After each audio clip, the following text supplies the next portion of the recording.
हाँ जी, good afternoon everyone. So you all must be aware about this one name, Elvish Yadav.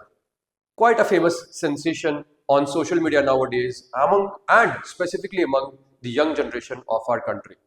और आपने एल्विश यादव के respect में अगर थोड़ी बहुत भी न्यूज देखी हो तो कुछ टाइम पहले एल्विश के अगेंस्ट कुछ स्नेक वेनम को लेके कुछ ऑफेंसेस के जो है एफआईआर दर्ज हुई थी। आज इस एल्विश यादव केस का एक लीगल एंगल मैं आप लोगों के साथ शेयर कर रहा हूं। हमारी ऑनरेबल सुप्रीम कोर्ट ने आज एल्विश यादव के अगेंस्ट जो दो एक्ट के अंदर एफआईआर दर्ज की गई थी, the first one was NDPS act and the second one was wild life protection act, वो एफआईआर को क्वाश कर दिया है। Generally, when we talk about quashing of FIR, so we approach the Honorable High Court under Section 528 of the BNSS, but the matter had reached to the Honorable Supreme Court, and the Honorable Supreme Court has today quashed the FIR against Elvish. So this was this one act, Narcotic Drugs and Psychotropic Substances Act, and the second one was Wildlife Protection Act. इन दोनों he acts के अंदर एल्विश के against FIR दर्ज की गई थी। हमारी honourable supreme court ने आज अपनी ऑब्जर्वेशंस में यह बताया है कि भैया as far as NDPS act is concerned, तो जो आप एलिगेशंस एल्विश के अगेंस्ट लगा रहे हो वो एनडीपीएस के शेड्यूल में कवर ही नहीं होता।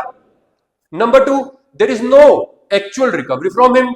तो एनडीपीएस एक्ट के जो प्रोविजंस, जो धाराओं के अंदर आपने उसके अगेंस्ट एलिगेशंस लगाए हैं, एफआईआर दर्ज करी है, वो सस्टेन नहीं करती। Hence, we are quashing the FIR. Number two, if we talk about Wildlife Act, Wildlife Protection Act, तो वहां पे भी हमारी ऑनरेबल सुप्रीम कोर्ट ने कहा कि there is a special process, any specific authority, wildlife authority, he has to file a complaint against the accused person अगर आपको accused person के against proceeding चलानी है under the Wildlife Protection Act.